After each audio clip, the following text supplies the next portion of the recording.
우리 함께 말씀을 보겠습니다. 시편 18편의 말씀입니다. 시편 18편 1절부터 마지막 절까지인데 구약 성경 813쪽입니다. 우리 함께 읽으실 때는 1절과 2절 두 절을 함께 봉독하겠습니다. 우리 같이 함께 읽겠습니다.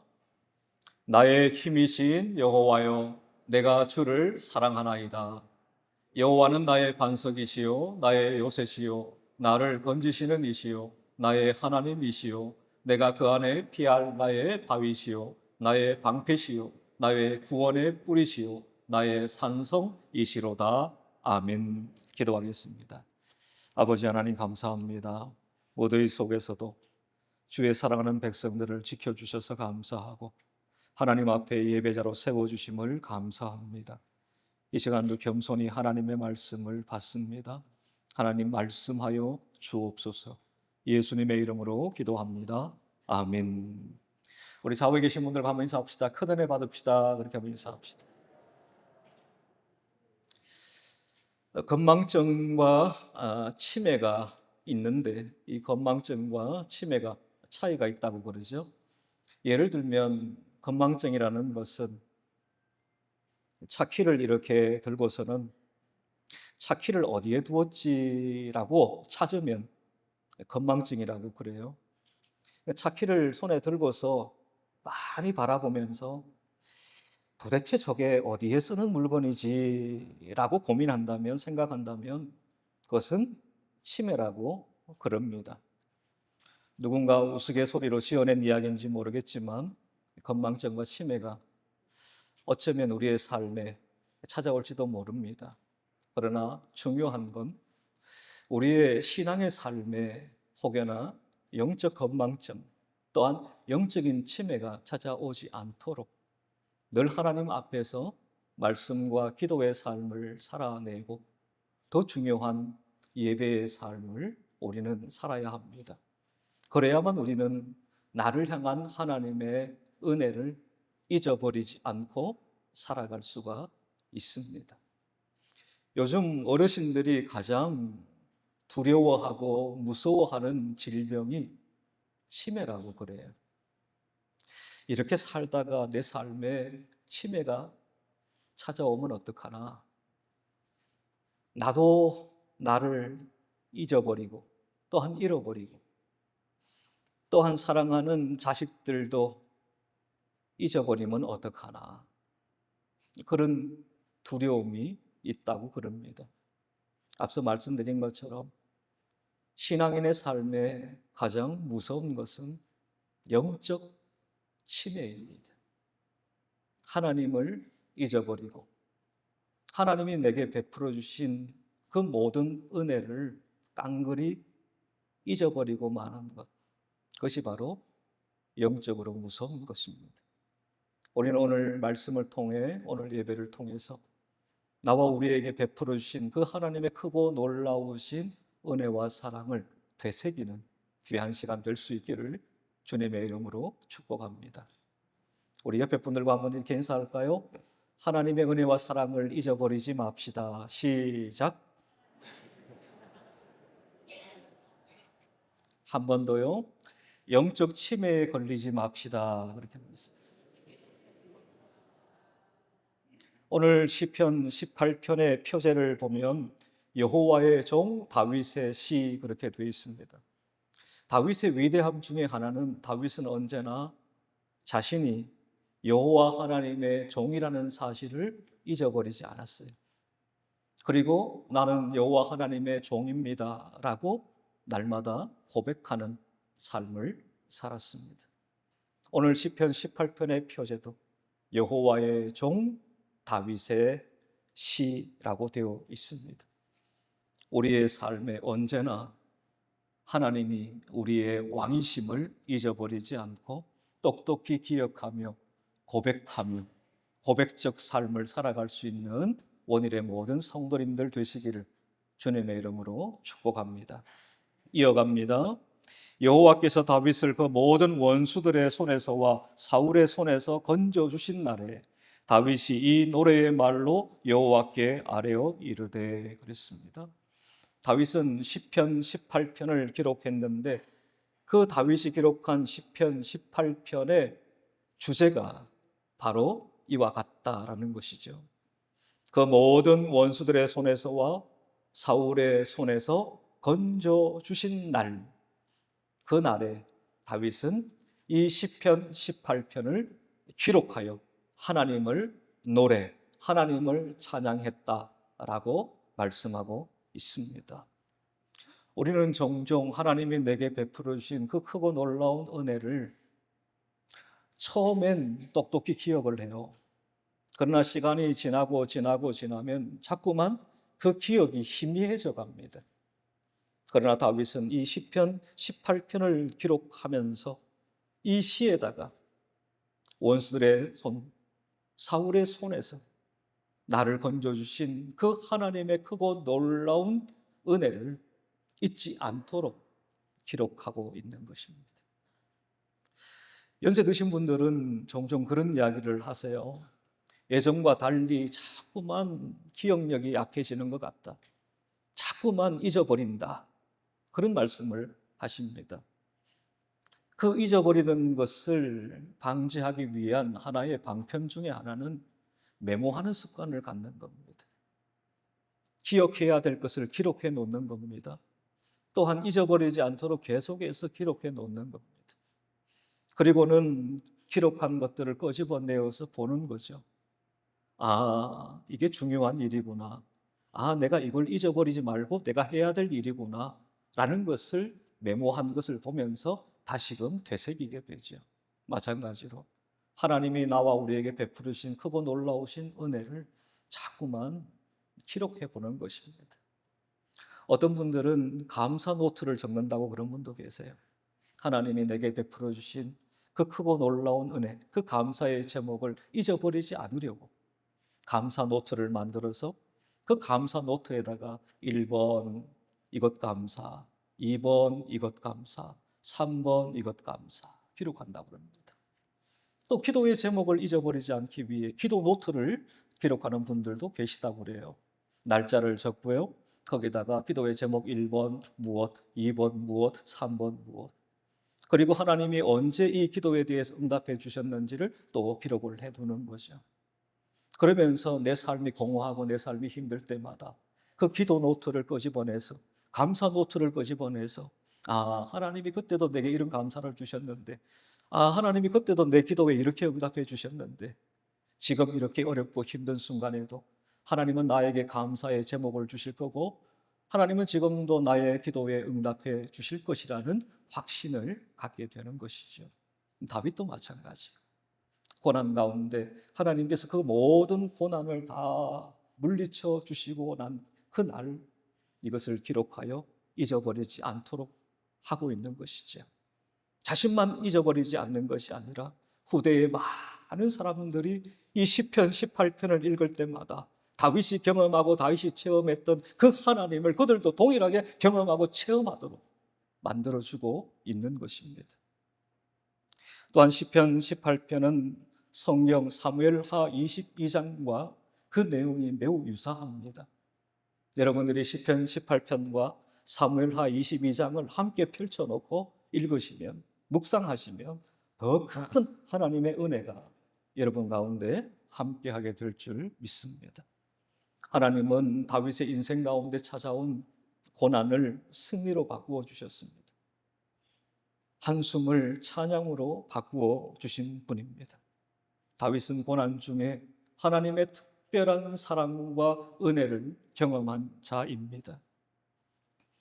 그러면서 다윗은 고난 중에 성도는 어떻게 해야 하는가를 우리에게 가르쳐 줍니다.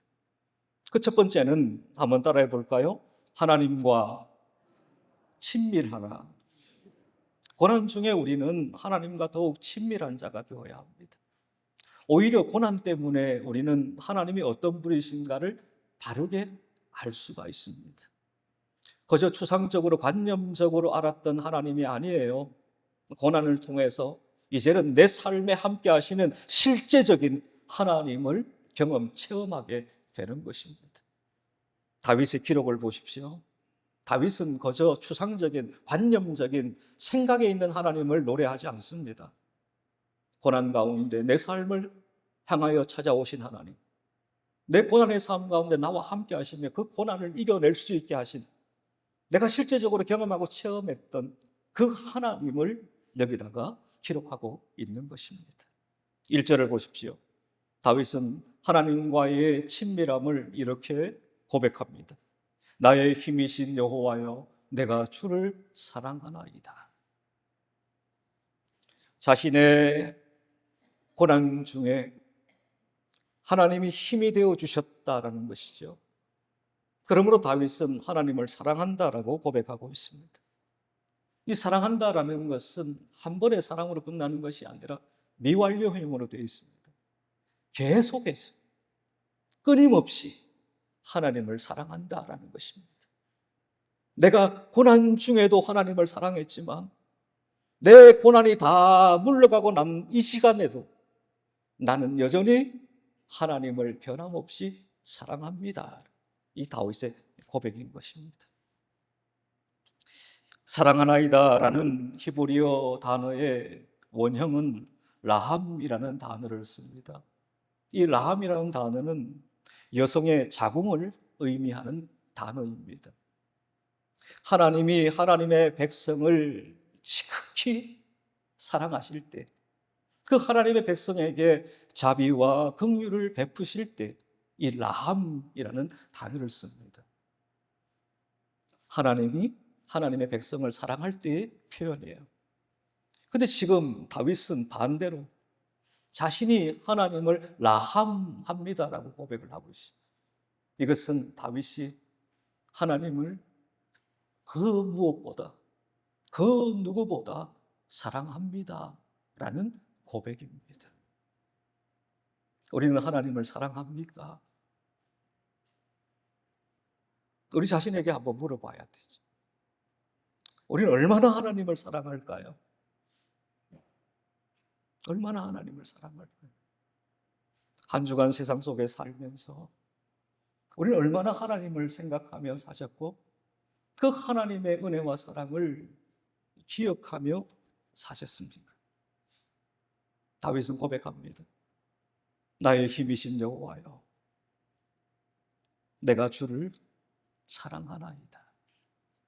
이 사랑의 고백이 영원히 변함없이 계속되어지기를 주님의 이름으로 축복합니다. 하나님이 내게 뭔가 좋은 것을 주실 때만 나 하나님 사랑해요, 그것이 아니라 고난 가운데서도 변함없이 하나님을 사랑한다라고 우리는 고백할 수가 있어야만 합니다. 또한 이어서 다윗은 1인칭을 사용하여서 하나님과 다윗 자신과의 관계를 묘사해 주고 있습니다. 나 다윗에게 있어서 하나님은 바로 이런 분이다라고 다윗은 소개합니다. 나의 반석이라고 소개해요. 나의 요새, 나를 건지시는 이, 나의 하나님, 나의 바위, 나의 방패, 나의 구원의 뿔, 나의 산성이라고 고백하고 있습니다. 정리하면 이런 겁니다. 하나님은 나를 안전하게 보호해 주시는 분. 하나님은 나의 유일한 예배자, 예배의 대상. 나를 대적들로부터 지키시는 분. 나의 생명을 보존해 주시는 분.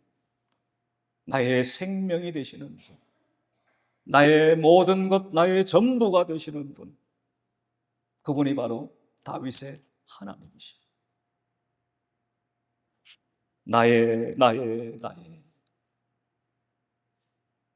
나의 하나님은 도대체 어떤 분일까요?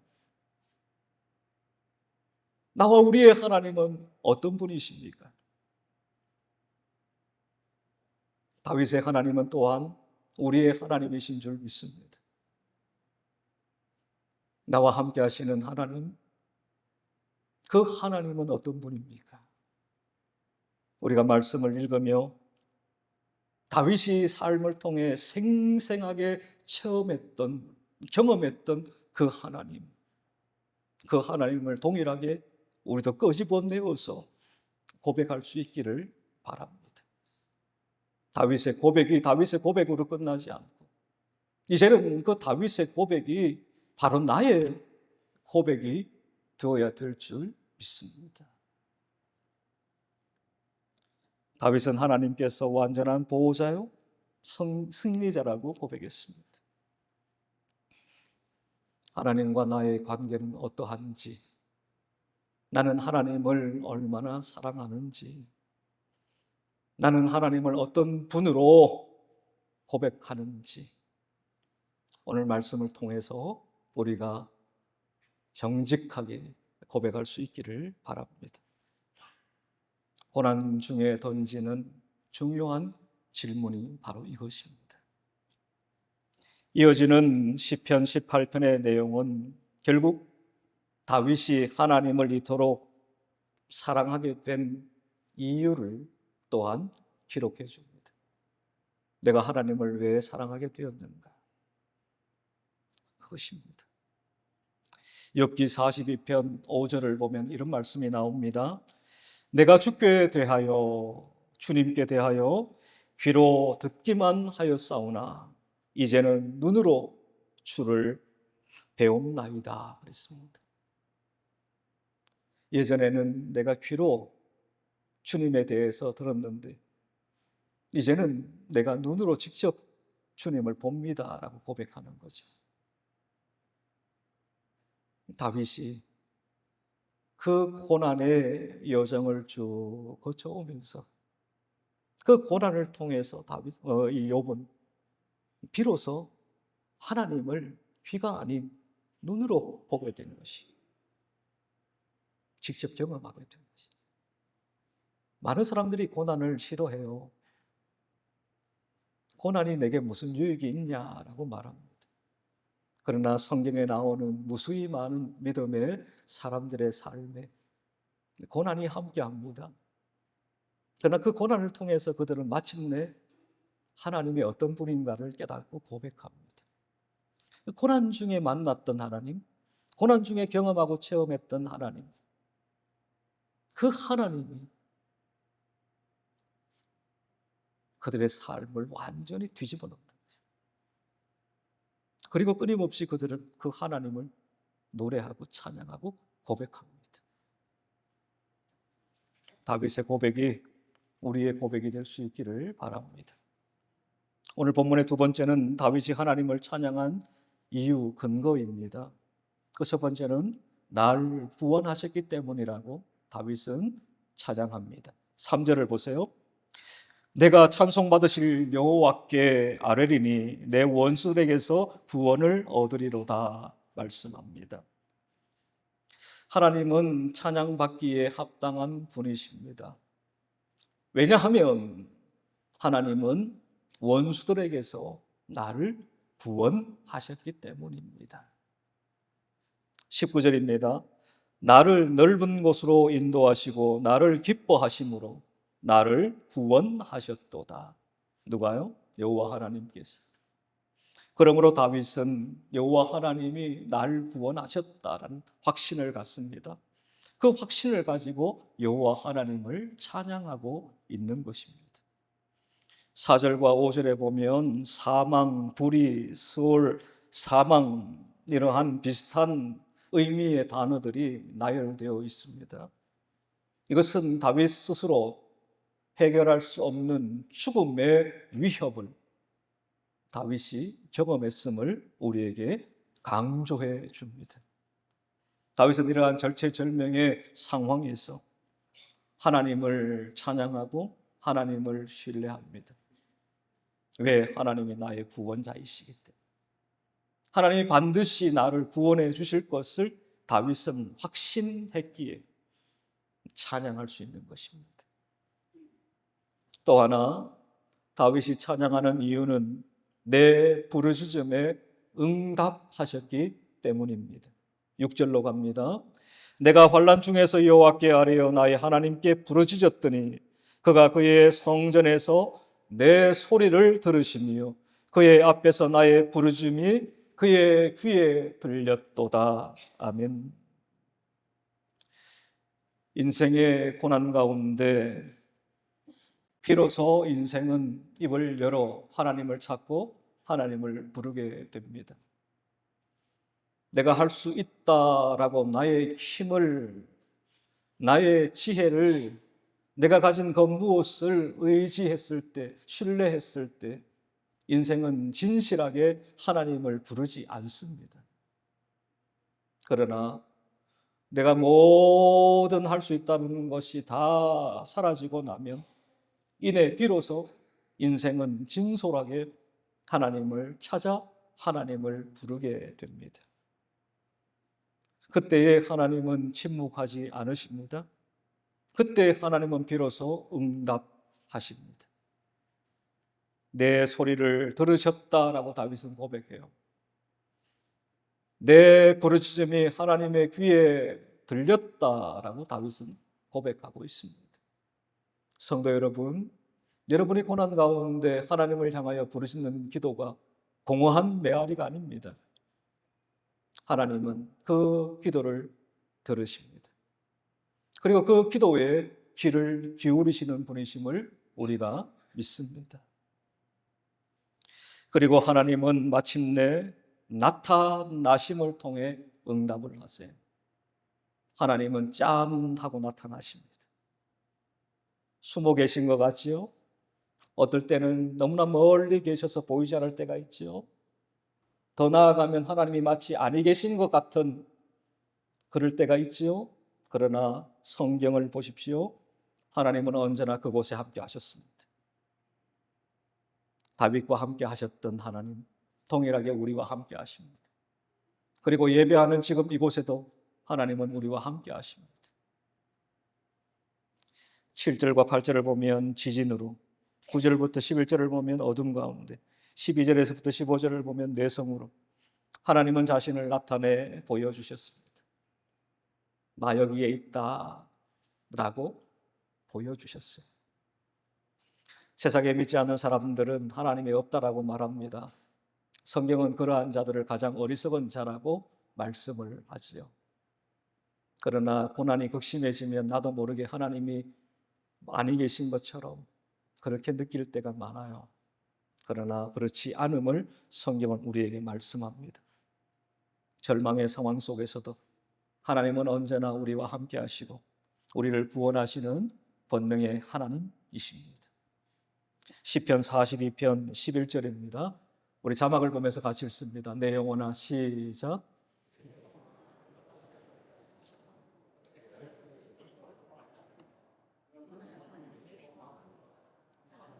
나타나 도우심으로 말미암아 내 하나님을 여전히 찬송하리로다. 아멘. 낙심될 때가 있죠. 불안할 때가 있습니다. 그러나 여전히 하나님께 소망을 두십시오. 하나님께서 짠 하고 나타나십니다. 그리고 우리를 도우십니다. 그 도우심으로 말미암아 우리는 여전히 변함없이 하나님을 찬송하게 될 것입니다. 다윗은 또한 오늘 본문을 보면 다윗이 처한 한계 상황을 잘 묘사해 줍니다. 인생을 살다 보면 한계 상황에 도달할 때가 참 많아요. 그것을 다윗은 이렇게 표현합니다. 16절에 많은 물이라고 표현을 합니다. 다른 번역에 보면 깊은 물속이라고 되어 있어요. 다윗은 마치 자신이 깊은 물속에 빠져 있는 것과 같았다라는 거예요. 스스로 힘으로 아무리 헤엄을 치고 손을 저어도 그 깊은 물에서 그가 살아날 수 있는 방법은 없다라는 거죠. 그러므로 다윗이 처한 그 한계 상황, 그 고난의 상황은 마치 많은 물, 깊은 물 속에 빠져 있는 것과 같았다라는 거죠. 또 하나는 강한 원수입니다. 17절에 보시면 나오죠. 여기 강한 원수는 나보다 더 강한 원수들입니다. 나보다 더 강해요. 1대1로 붙어서 싸우면 내가 도저히 이길 수 없는 나보다 더 강한 원수들이에요. 이것이 다윗에게 처한 한계입니다. 고난입니다. 그리고 마지막 18절에 보면 나의 재앙의 날, 내가 재난을 당할 때 그런 의미입니다. 이러한 한계 상황, 이러한 고난의 상황에 다윗이 놓였을 때에 하나님은 이 모든 것보다 강하신 분임을 다윗은 확신합니다. 그리고 그 모든 상황 가운데 하나님이 나를 구원해 주셨다라고 다윗은 고백하고 있습니다. 19절로 갑니다. 나를 넓은 곳으로 인도하시고 나를 기뻐하심으로 나를 구원하셨도다 그랬어요. 여기에 보면 매우 중요한 표현 하나가 나옵니다. 나를 기뻐하심으로 나를 구원하셨다. 다윗은 하나님이 나를 구원하셨는데 나를 기뻐하셔서 나를 구원해 주셨다. 다르게 표현하면 나를 좋아하셔서 나를 구원하셨다라는 표현이에요. 많은 사람들이 있습니다. 근데 하나님은 유독 다윗을 기뻐하셨어요. 하나님은 유독 다윗을 좋아하셨어요. 그래서 다윗을 구원하셨다라고 말씀합니다. 그렇다면 왜 하나님이 많은 사람들 가운데 다윗을 기뻐했을까요? 다윗을 좋아하셨을까요? 그 이유를 알면 우리도 하나님이 좋아하시는, 하나님이 기뻐하시는 자가 될 수 있습니다. 21절을 보세요. 이는 내가 여호와의 도를 지키고 악하게 내 하나님을 떠나지 아니하였으며. 여호와의 도가 뭡니까? 여호와 하나님의 말씀을 지켰다는 거죠. 그리고 악하게 하나님을 떠나지 않았다. 하나님과 언제나 함께하는 삶을 다윗은 살았어요. 23절입니다. 또한 나는 그의 앞에 완전하여, 여기에 완전은 상대적인 완전입니다. 대적들과 원수들과 비교했을 때에 나는 그들보다 하나님 앞에 완전한 자였다라는 표현입니다. 나의 죄악에서 스스로 자신을 지켰나니 그랬습니다. 죄악으로부터 스스로 지켰다라는 거죠. 27절 주께서 권고한 백성은 구원하시고 교만한 눈은 낮추시리이다 그랬습니다. 다윗은 권고한 백성이었습니다. 고통받는 백성이었습니다. 괴로운 백성이었습니다. 왜요? 끝까지 하나님의 말씀을 지키고 여호와 신앙을 지키기 위해 그는 고난받는 권고한 백성이 되었던 것입니다. 그러기에 하나님은 다윗을 기뻐하셨습니다. 그러기에 하나님은 다윗을 좋아하셨어요. 하나님이 기뻐하시고 좋아하시는 다윗을 그냥 두시겠습니까? 고난 가운데 그를 구원해 주신 것입니다. 마지막입니다. 오늘 본문은 그러한 다윗을 하나님께서 완전한 승리로 이끄셨음을 말씀합니다. 29절입니다. 내가 주를 의뢰하고 적군을 향해 달리며 내 하나님을 의지하고 담을 뛰어넘나이다 그랬습니다.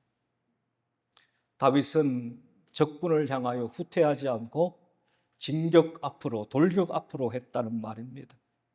어떻게 해요? 하나님을 의지하고 하나님을 의뢰함으로 그렇게 했다라고 고백합니다. 또 하나 하나님은 다윗에게 완전한 승리를 경험케 합니다. 38절입니다. 우리 같이 읽을까요? 내가 시작. 그들이 내 발 아래에 엎드려지리이다 그랬습니다. 다윗을 죽이려고 했던 그 대적들과 원수들 앞에서 하나님은 오히려 다윗에게 완전한 승리를 안겨다 주셨다라는 거죠. 그리고 더 나아가 하나님은 다윗을 지극히 높여 열방의 으뜸이 되게 하셨다라고 말씀을 해요. 43절입니다. 주께서 나를 백성의 다툼에서 건지시고 여러 민족의 으뜸으로 삼으셨으니 내가 알지 못하는 백성이 나를 섬기리이다 그랬습니다. 온 열방이 다윗을 으뜸으로 세우고 다윗을 섬기는 그러한 역사가 있다는 거죠. 그리고 오늘 본시에 다윗의 찬양의 클라이막스 절정이 나옵니다. 한번 볼까요? 46절입니다. 우리 46절을 같이 읽습니다. 여호와는 시작. 여호와는 살아 계시니 나의 반석을 찬송하며 내 구원의 하나님을 높일지로다. 여기에 다윗의 찬양의 절정이 나옵니다. 그것이 뭘까요? 여호와는 살아 계시다. 이거면 다 끝나는 겁니다. 이것 하나면 다 끝나는 거예요. 요즘 아이들의 표현을 빌리면 게임 끝입니다. 여러분의 고난이 얼마나 큰지는 모르겠습니다. 그러나 하나님이 살아계신, 이거면 끝나는 거 아닙니까? 이거보다 더 확실한 건 없지 않습니까? 하나님이 살아계시다. 하나님이 주신 두 눈 시퍼렇게 뜨고 살아계시다는 거예요. 어떠한 고난이 우리 가운데 있다 할지라도 그 고난이 더 이상 문제가 되지 않는 거예요. 하나님이 살아계시다. 하나님이 살아계심을 믿습니까? 왜 대답을 못하세요? 하나님이 살아계십니까? 하나님이 살아계십니까? 그러니까 이런 분이 계세요. 하나님은 살아계십니다. 하나님 살아계세요. 그러므로 우리는 하나님을 찬양할 수 있습니다. 다윗처럼